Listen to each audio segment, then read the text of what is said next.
Welcome to KYNDversations, a space for sacred dialogue, honest reflection, and deep listening. I'm your host, Kendra Frazier. KYNDversations was born from my own inner dialogue, my journey of spirituality through life's unfoldings, questions, and becoming. Along the way, I discovered something essential, that transformation often happens not in isolation, but in conversation. In this podcast, I sit with people from diverse faith traditions, spiritual paths, and lived experiences to explore one central question. What does devotion mean to you? And how does your relationship to the sacred shape your life? My hope is that each conversation becomes a light post for those who feel challenged, disconnected, or searching for belonging. And that through our shared reflection, you might find courage, clarity, and deeper connection to yourself. Wherever you are on your journey, you are welcome here.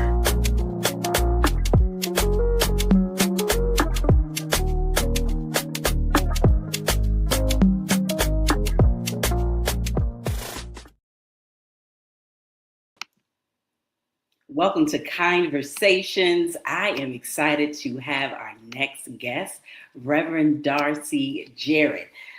They are a co-pastor at Park Avenue Baptist Church, serving within a non-hierarchical leadership structure rooted in shared ministry and community care. An art minister, caregiver, teacher, poet, parent, and pastor, Rev Darci identifies as a trans, queer, gender nonconforming artist and is deeply committed to abolitionist church and building constellations of care that heal harm caused by toxic theology. Their ministry is shaped by mystical expansiveness. I love that. Guiding people in creative expression, centering prayer in the legacy of Howard Thurman, and reconstructing theologies grounded in abundance and liberation. Bivocationally, Darci serves as a training coordinator with the Policing Alternatives and Diversion Initiative, also known as PAD, where they bring over a decade of direct service experience into training and capacity building work.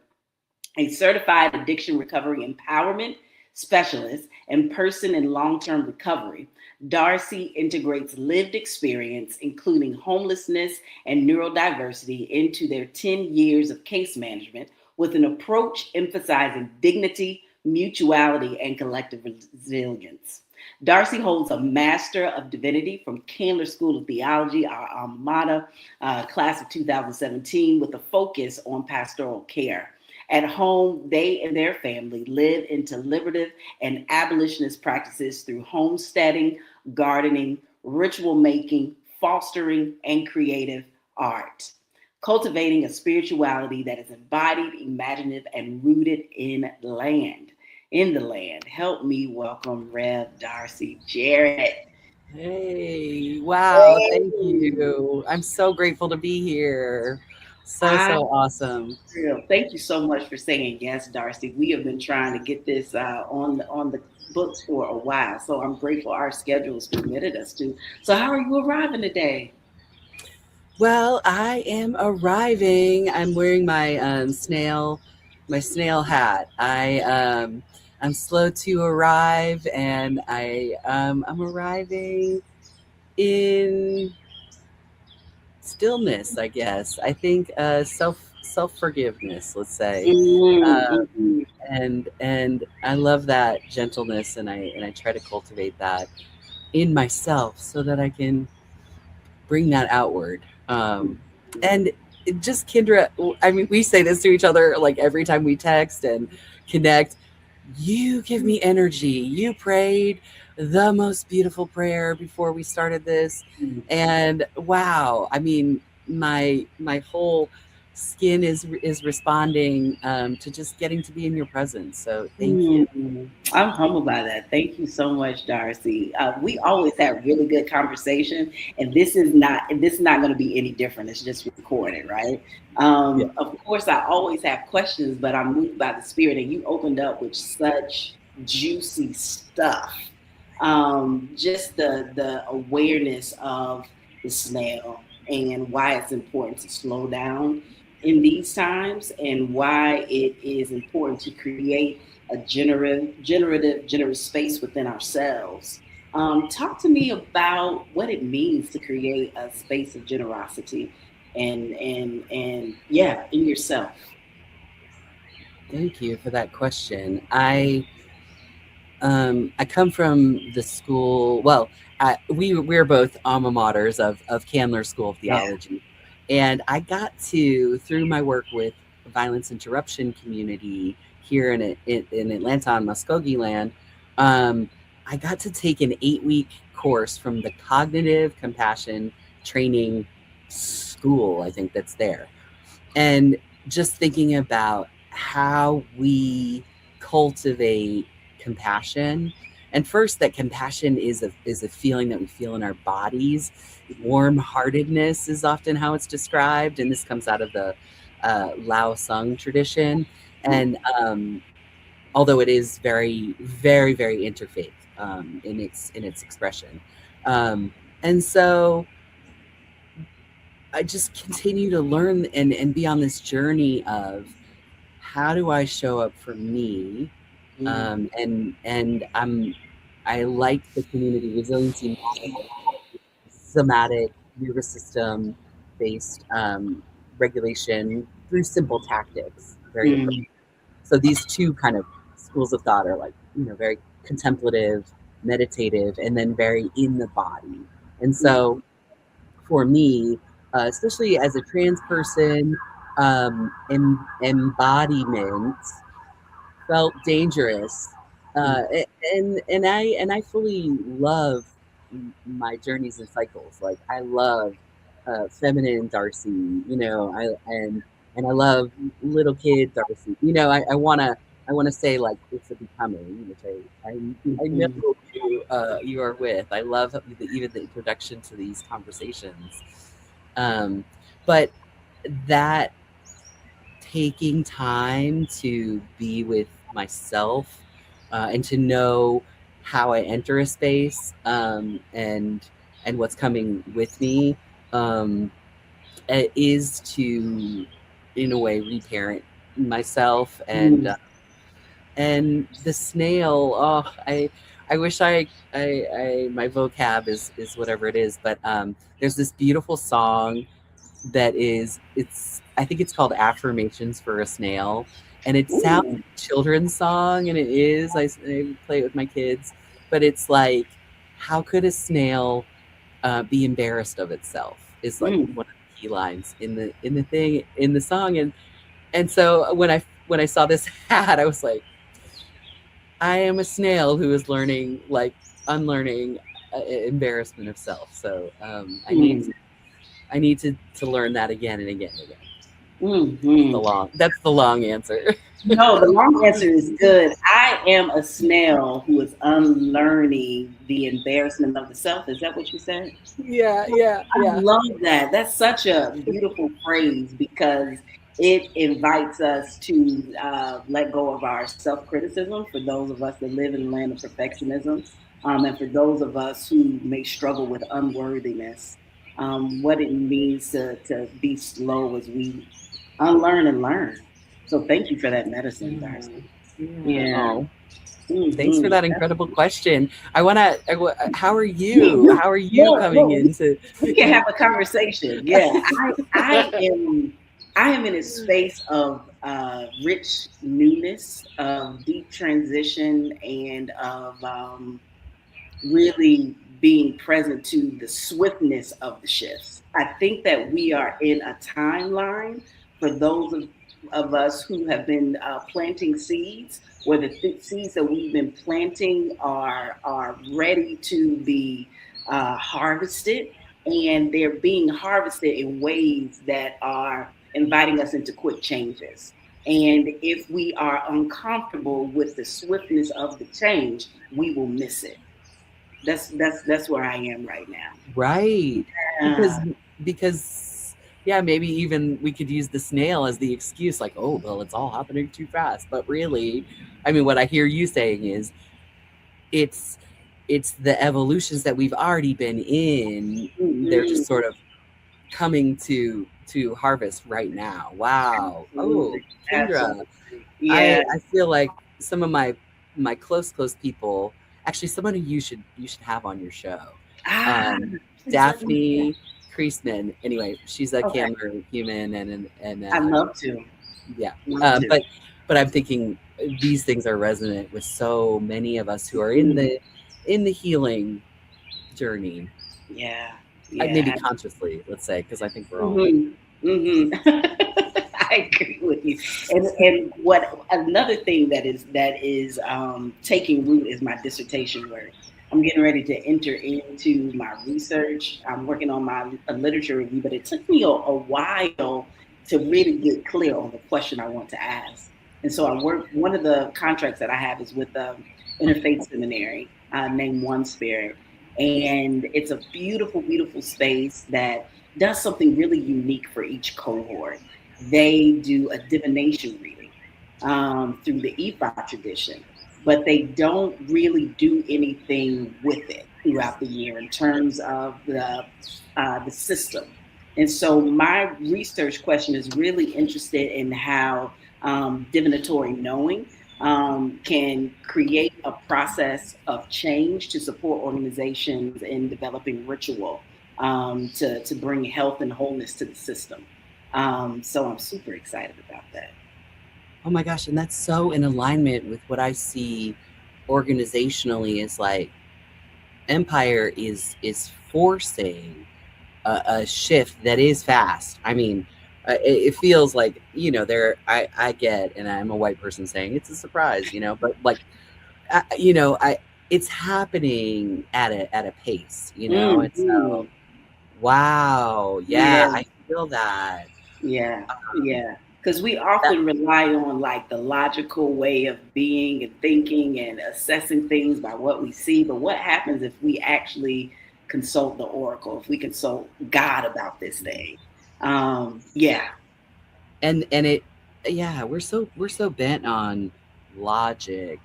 We forget as a person like who talks to folks at various healing stages, but particularly with recovery and abstinence or addiction or maladaptive coping, whatever it is, Mhm. however we frame it. I'm very aligned with the fact that I am illogical all the time, and so Mm. you're on for me that even in your prayer you said great mystery, and that is Mm.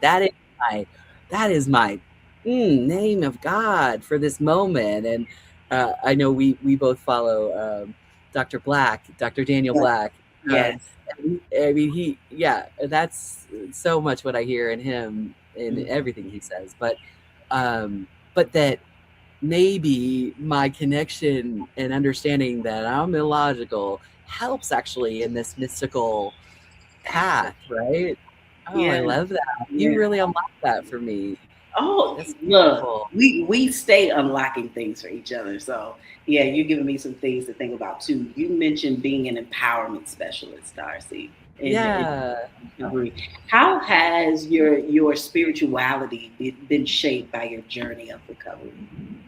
Oh my gosh, like uh foundationally, Mm. people I I work with a lot of folks because of who I am, and I might be shuffling some chords over here, so I Oh, you're apologize. But fine.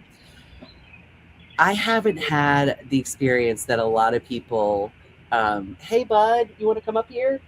Oh, oh, okay, do that. I love that in the background. That's my champion. Yeah, he I is love it. That's picking the up the 11-year-old. tools. Hmm. He's tall, Darcy. I know he shot it. He doesn't see it, but Yeah, sometimes we need those around us to witness our growth. absolutely. Um, ooh, ooh, ooh. Oh, but thinking about recovery, so I didn't have. Let me say this: I grew up Catholic, so there was a lot of stuff with that, and I did not have, as a young person, that direct church experience of Mm.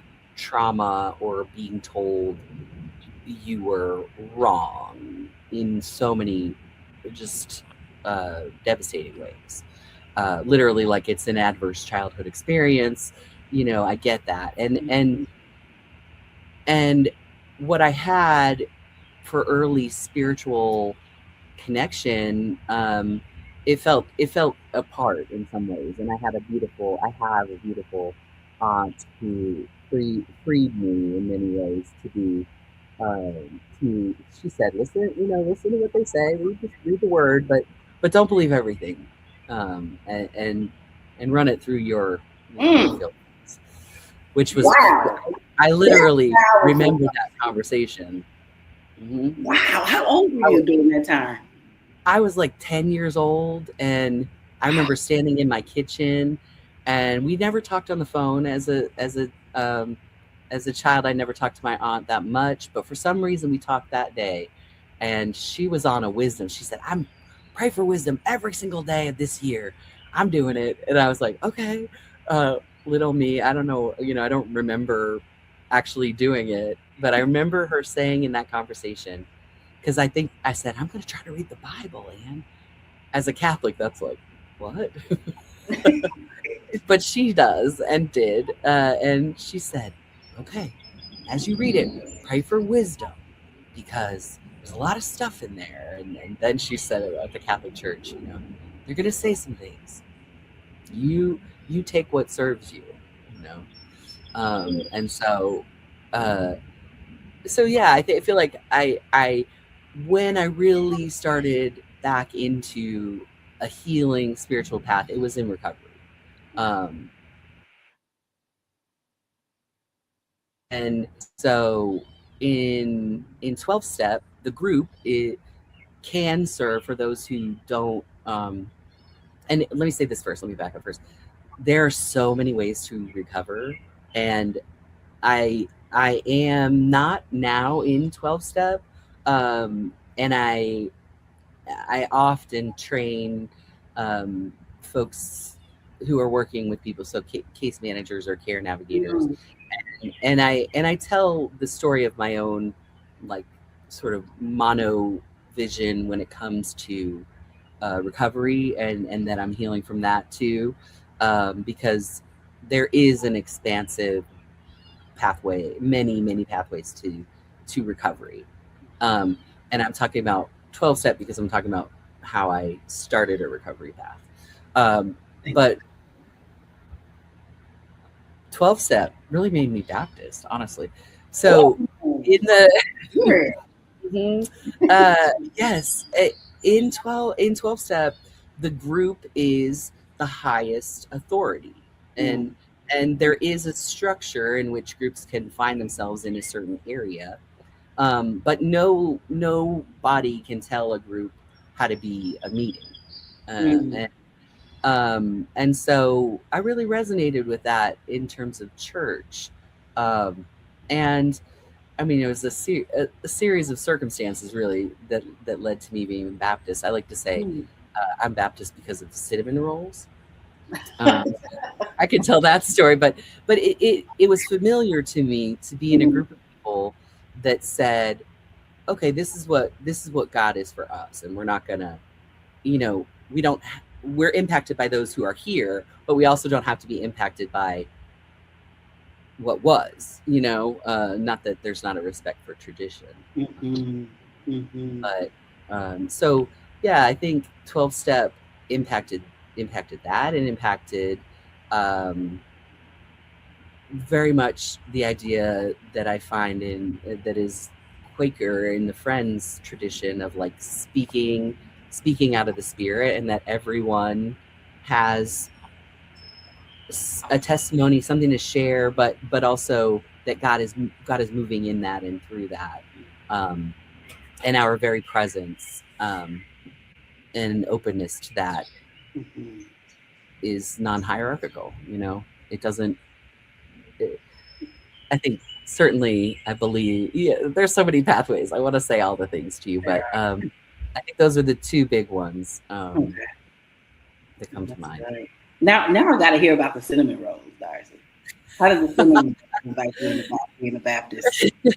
Well, I had I um I experienced a period of homelessness, Mm. had a really serious uh, I had really serious suicidal actions, and I was also using and then subsequently getting clean or entering recovery. But there was a program and is a program in Decatur, Georgia called Breakthrough House, Mm. and I went to that program. I thank God. I mean, I don't. It was really pathways opening up, and I went to Breakthrough House, and I had definitely um, realized and prayed this prayer that I always like to repeat, where I was like, "Okay, Jesus, like I need you, um, and I'm gonna be me. I can't, Mhm.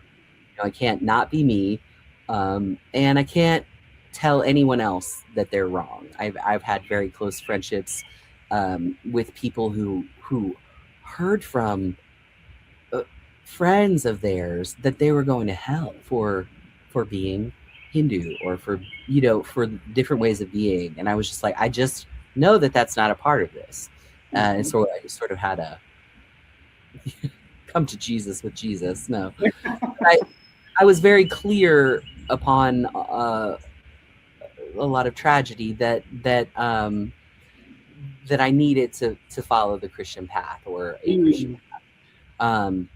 And so I went to and I was in this program. So I'm, as I said, I'm a trans person. This is a women's program in Decatur, and in many ways, I share this a lot with people trying to access resources Mhm. either for themselves or on behalf of people. I had to put a part of me on the shelf for Mm. that, and I don't think that that is uh, for me. I could do it. I also have a lot of what we call like recovery capital. So Mm.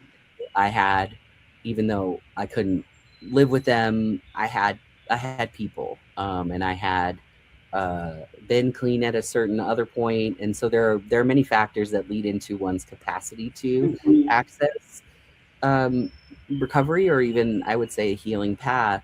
Um, and so I was able to be at Breakthrough House Mm. as a non-binary person, and very much am still okay with many pronouns. And uh, they so it was a program for women who are experiencing um, uh, have experienced trauma, Mhm. are homeless, and are wanting to access 12-step recovery.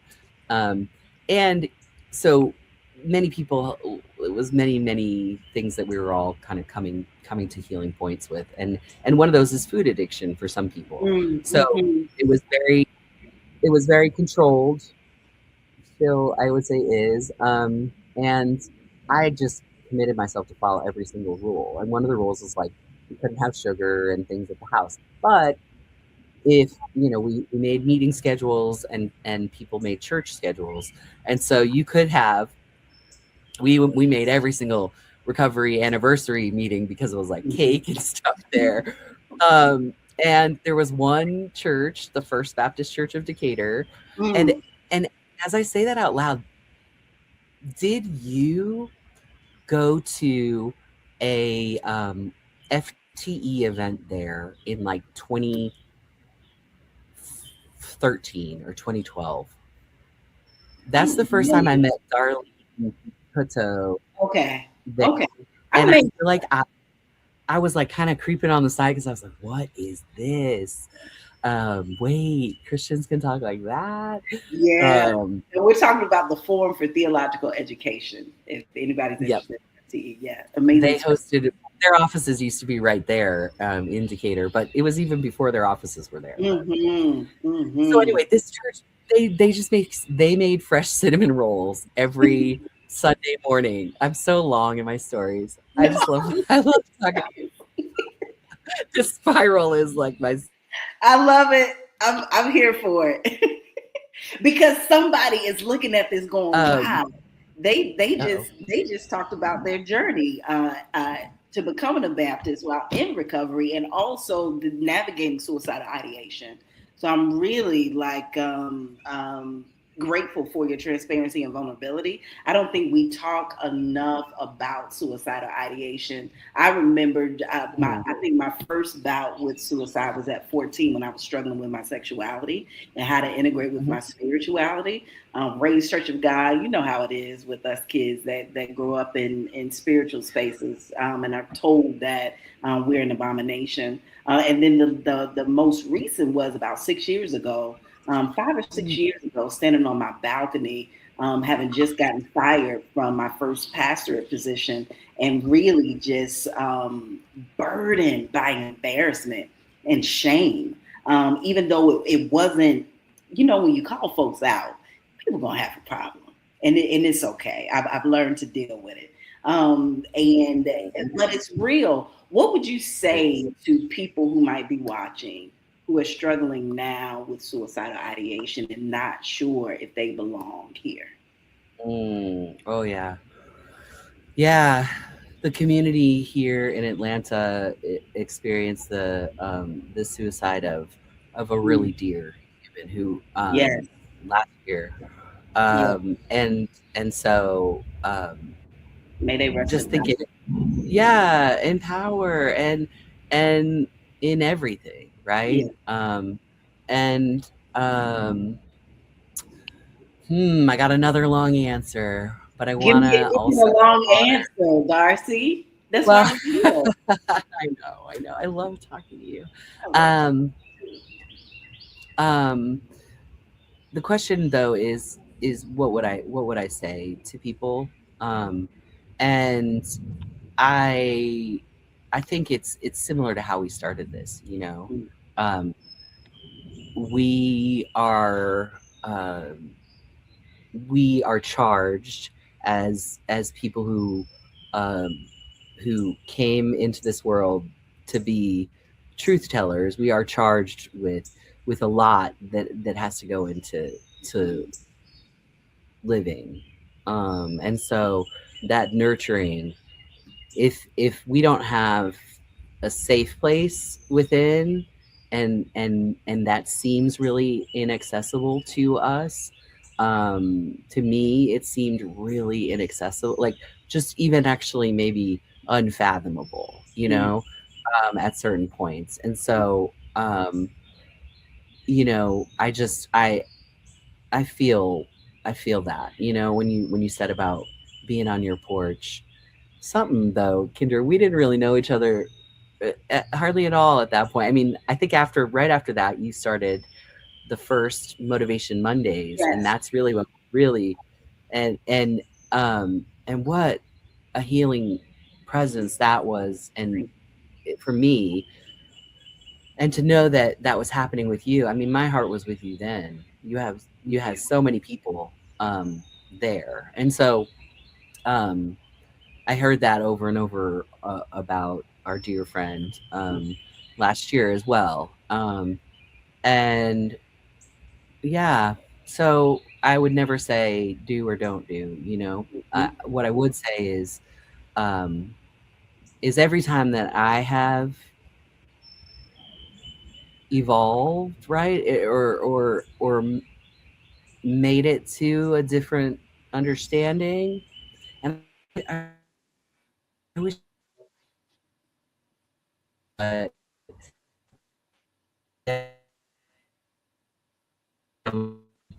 Darcy, your connection and isn't so strong. It's what going I would in. say, All right, we are back. We had a small technical glitch, so we paused a bit. But Darcy, you were saying. just this way that I have been pressed and almost like forced to reckon with the world and with myself. Hmm. It is what I think in me led me to, for a lot of my life experience, suicidality, and sort of, not be afraid of the unknown, or feel like it was pulling me in some way, and so I I think that is connected to the evolution. Mm-hmm. And if we can, and it, we both have that story, like if we can hold on beyond that moment, Yes. beyond that, even if it seems like a long moment, because there are moments, you know, 15 seconds can be a million years. Yeah. Uh-oh. And so if we can hold on, there is an evolution beyond that, not wanting that to seem like putting off a feeling for Mm-hmm. right now. Mm-hmm. But that's Mm-hmm. also why I think the the practice of the community resiliency model has really been powerful for me, because let me, my little aside, and this isn't even the pathway I thought I would take with this answer, but Oh, I love it. um, I think, I'm going to talk about the white queers, because I Talk feel like I about it. know a lot of them. Uh, we love to get into like somatics, but it's almost like a um, unfiltered. Not even that we need to filter it, but like it's like an unleashing, and then Mm, every sensation, which the mind is, you know, it's programmed to focus on the negative of our sensations in order to live, in order to be able mhm. to survive, right? But what the community resiliency model teaches us is, and I think, you know, African practices teach us, right? There, I'm drawing on the work of Resma Menakem, but Oh, that we have within us also these very intuitive skills that when we use them to live with and sit with, the reality of being in a body and pain and having to look at that pain, mhm, then we can create pockets of joy, pockets of neutral feelings that my nervous system, I didn't know anything about that. mm, Um, I was bombarded with the mystery and the, all of it, and the hurt of being in a body. And so if we practice, I mean, Resma talks about the rocking and the humming yes, and ways of being embodied that I'm still learning. I mean, but the joy of that, and that 15 seconds can be a million years too.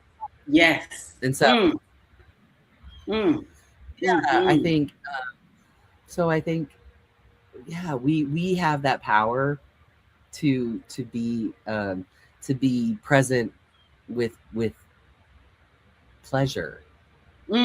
Just, Mhm. yeah, on the pleasure activist tip, like, yes, pleasure is for us. Yeah, Um, yeah. Come on and bring Exclusively. Adrienne Marie into the space. Yes, pleasure Right. activism. I am so glad that you're talking about embodiment and somatics. And when I think about my own experiences with suicidal ideation, I know that I've been very disembodied. I've been disconnected from my own brilliance and gifting. I've been singularly focused on a particular circumstance that has made me believe that I don't deserve to be here anymore, which is not real. And if, like you said, we can wait it out, even if we're taking our life in 15-second increments, then we might be able to tell the story of how we got over, is what I hear you saying. Yeah. Yeah. Yeah. And even, ooh, some of those bad theologies, right? Oh, It's talk like, about the bad theologies, oh, Darcy. I mean, What are that's they?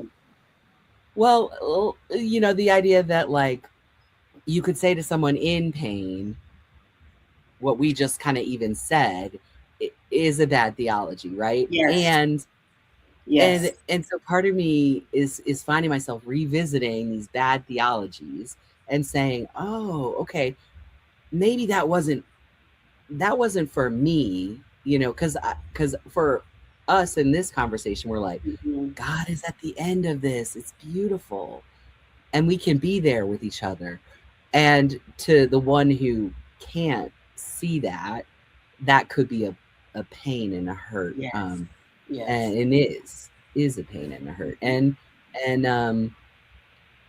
maybe I heard that, or whomever heard that too quickly, you Mhm. know. And so all of it comes back to the slowness. Like, can we take the time in a conversation to get to where that is a healing theology?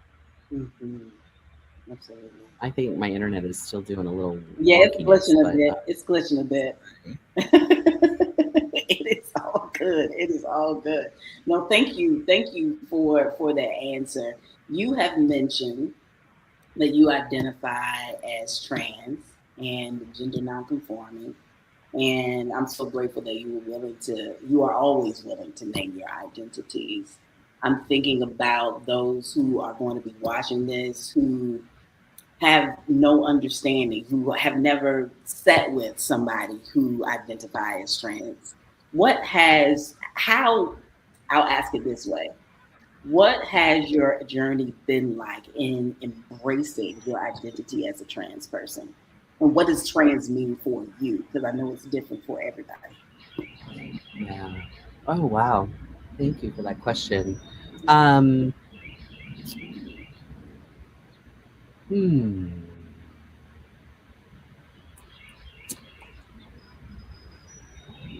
What has being trans been like? I mean, I didn't know I was trans.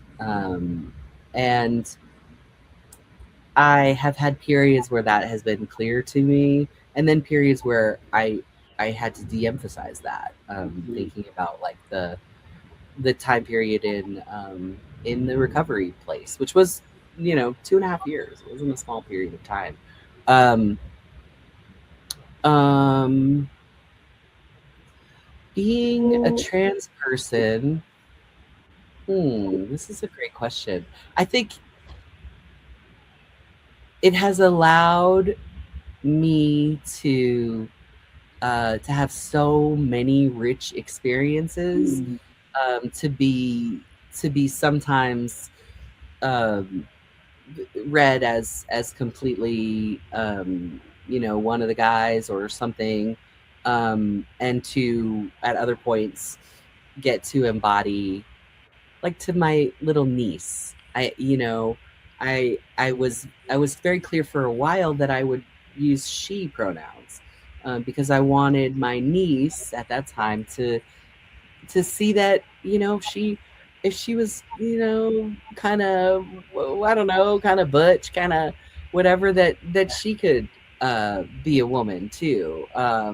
I think being a woman is so beautiful and powerful. Mhm. To be a life bringer, to be a water carrier. I mean, I have so much love for all of that.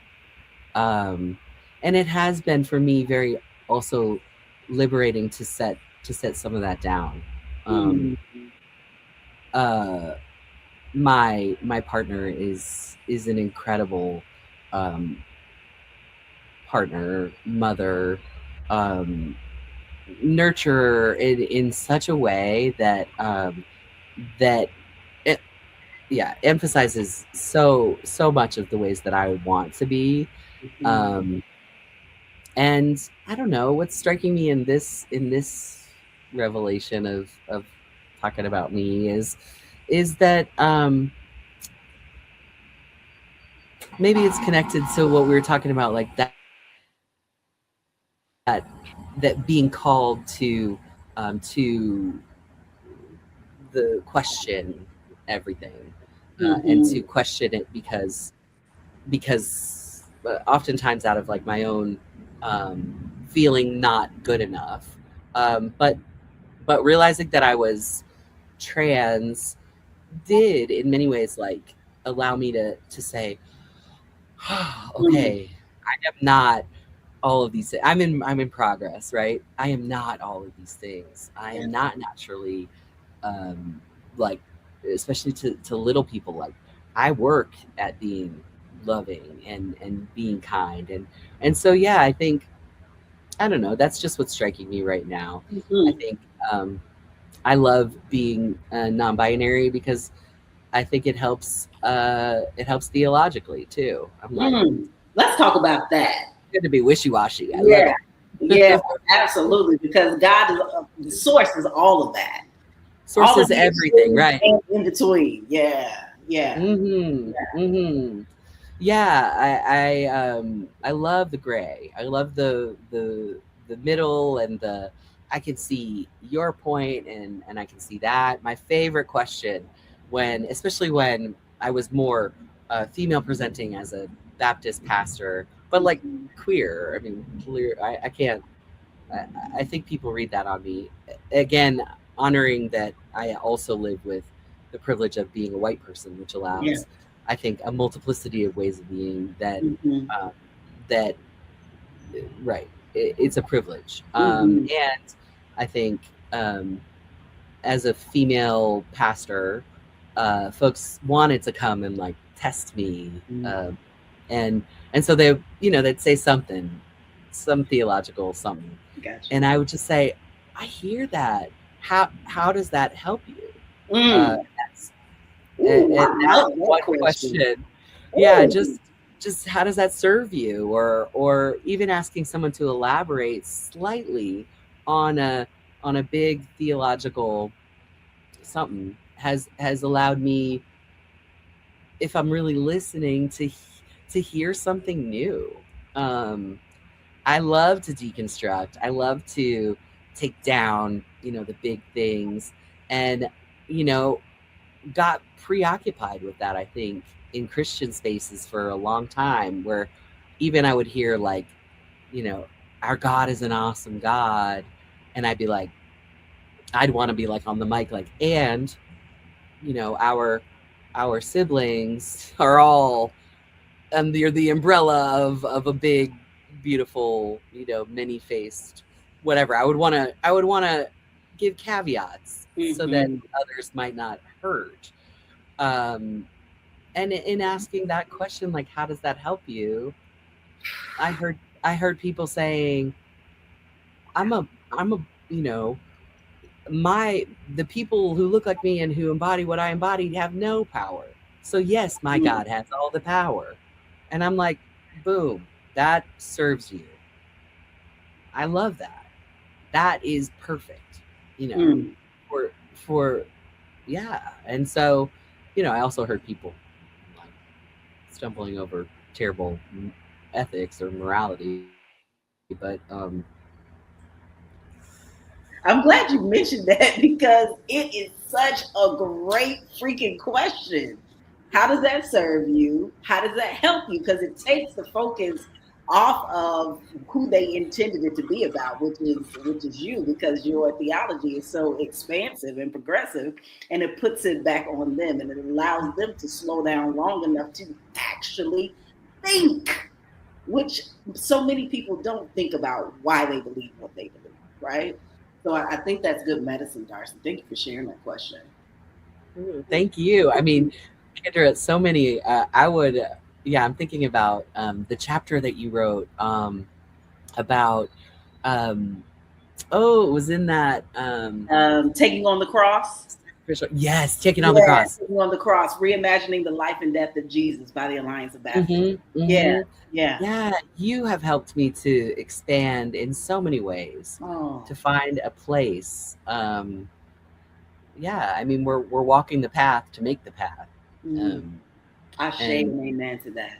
I feel like I've been just trying to get the grass that you push down, because I really, I mean, even in, and it just keeps, yeah, even in your um, forced transition from that place, man, I was following everything you did up there. It was Wow. beautiful. Thank you. Thank you so much, Darcy. I appreciate your sight of me. It is a gift and a blessing. Speaking of forging a path. You are a pastor at Park Avenue Baptist Church that has a non-hierarchical model of doing ministry. Talk to me about how you all got there, because I believe that is going to be a source of sustainability for churches to consider what ministry looks like in 2026 and beyond. Because I do think the hierarchical model of one senior leader is super unsustainable. And it exacerbates burnout, it heightens stress, it increases depression. I mean, the suicidal ideation and completion of pastoral leaders continues to go up year by year. And I think that being non-hierarchical is medicine for that. So I love to hear your journey, Darci. Mm. Yeah. When I arrived at Park Avenue, the lead pastor had taken a sabbatical, Mm, and there was this incredible team of five associates, what other pastors there, and they started this circle. In the mm, first iteration, everyone had very specific like domains and very specific times. Everyone worked like different amount of times, and it was beautiful to see people flourish within their giftings. And what we saw, maybe, and again, I would love to talk to them again about mm-hmm, what we saw over time was certain roles had taken on more responsibilities, or that was in their role, and eventually, I would say, for people, maybe they just came to another evolution. What we saw was pastors were needing to take time and step away, um, and so the circle was really small by the time the pandemic happened. mm, I was called. So I was called to a mm. circle of four, and then it quickly became two, which isn't a circle. That tends to be a line. um, and if you're talking about points, but what we saw, and so we were in the pandemic. Throughout the circle model. I mean, they let me create a title and a thing for myself, about I was the minister artist in residence, and so we Mm. were making art every week, every sermon series. There's so much art at Park Avenue, and I love it. Also, like, it's so, I don't know. It's like I'm wondering, like, I want to continue to be free with that stuff too, because I Mhm, hold it very. I love it, and mhm, also, like, I don't want to hoard that stuff. But I think in the art making, we were open to new things in a big way. That's obviously my perspective. And so when the pandemic happened, my co-pastor and I, uh, we just continued bringing, mm, serving, and what we found were folks were going to tell us what they wanted who were there. And I have been on the abolition tip for a long time. Um, but one of our congregants, was in a internship with the Southern Center for Human Rights, and mm, so was able to do some really great courses to mm. introduce abolition. And um, and so I think that positionality, because I think we would primarily use the language of, um, anti-racism, which is so important, and then we're turning toward abolition. Things are happening here in Atlanta at that time. The Mm, the This was after the police assassination, murder of Rayshard Brooks, mhm, and the evolutions that happened in community at that time were in attempts to build what was going to be called the Rayshard Brooks Peace Center. Mm, Plans were unveiled or became public about the police training facility. And this was still really directly right when people were starting to come back together. So, not even 2022. And, and in that community work, the circle model became became again activated. We mm-hmm. found the third pastor again, Reverend Kiana Jones Moore, Beautiful.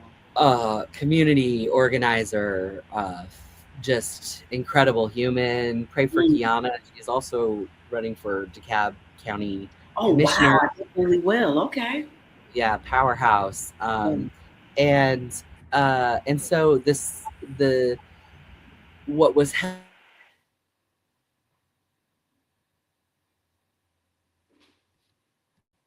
community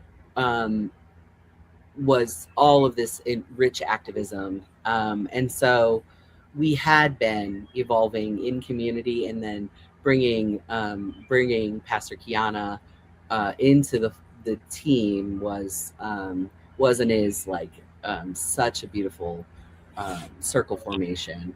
All of us being bivocational, everything's sort of evolving from what the community speaks out, Mm. and from the callings of so many of us. it's it's powerful. And I would say we've had an incredible thinker and human, Reverend Dr. Tony Hudson, or I'm sorry, I said Reverend Dr. Tony Hudson, who has focused us again back into anti-racism, which I think, Mm-hmm.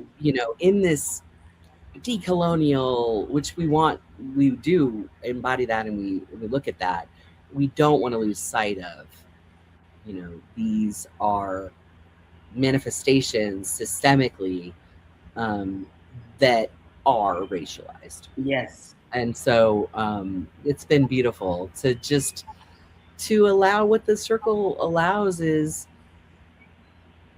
it's not a mistake. There's not mistakes. There Mm-hmm. are harms and there's repair, but the evolutions become, um, I think, absorbed into a larger framework, Mm-hmm. which is lovely. Mm-hmm. That is lovely, and I am so grateful to hear the evolutions of the non-hierarchical model and how it's been super organic. And I am also curious because you use some language that people may not be familiar with, which I would love for you to expand on, which is an abolitionist church. What does it mean to create and curate and cultivate an abolitionist church? Ooh, it's a bold, I think, claim, right? I think we sit and live in the I mean, it's Juneteenth this week. We live in the abolitionist movements of the freedom of all Black bodies, of everyone, in that. Mhm. And so, yeah, never losing the sight of those roots. But as I see Abolition Church, I think it does hold this multifaceted framework, right? When I Mhm. think about constellations of care, and the rebuilding of a theology that Yes. serves us and that lives and evolves with us. Um, just like abolition, there isn't one way. So I see it as, community led, community driven. I see it as uh, fully invested and affirming bodies and being. And so embodied in many ways, creative, um, poetic, Mhm. moving with spirit. And I think maybe most importantly is like, allowing there to be this evolution of the sacred, evolution of marking the sacred, um, and yeah, that just we are affirmed. We are affirmed, Yeah. and Mhm. yeah. Mhm. Thank you for that, Darcy. This is my last question as we close out. Um, what do you believe about God today that your younger self would think was impossible or to imagine? What do you believe about God today that your younger self would think it was impossible to imagine? Mm. Ooh, what was impossible for a little Darce?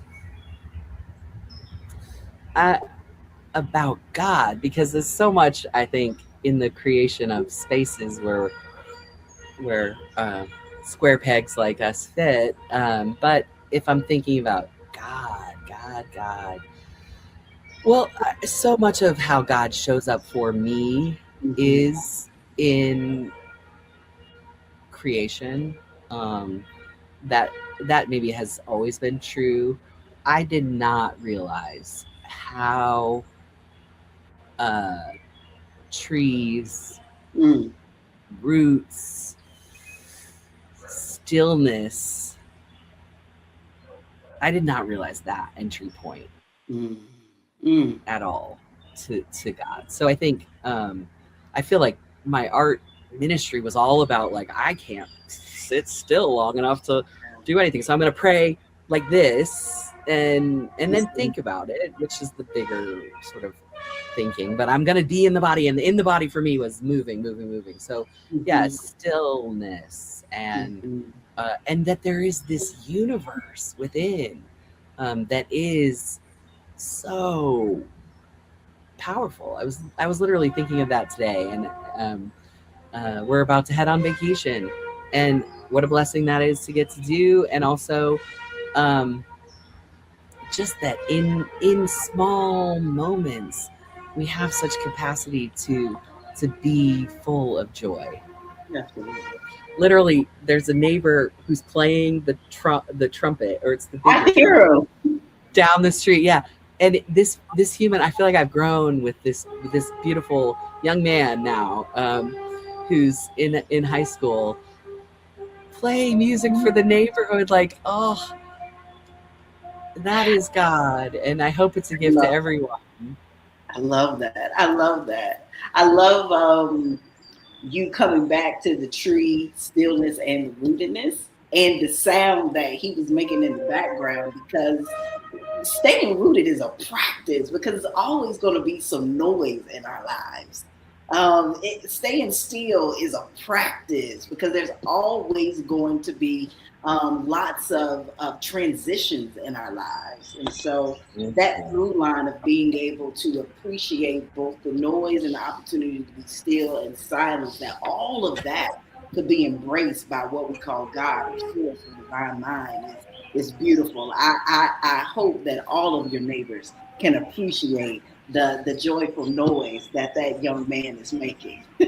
Well, and I'm learning and relearning. I do think Yeah. um, East Point is a historic and beautiful community, and I think um, I do see people just saying, "Oh, it's great," So in the beautiful way that I feel like Black community teaches and reteaches us that the Mhm. children are all our children.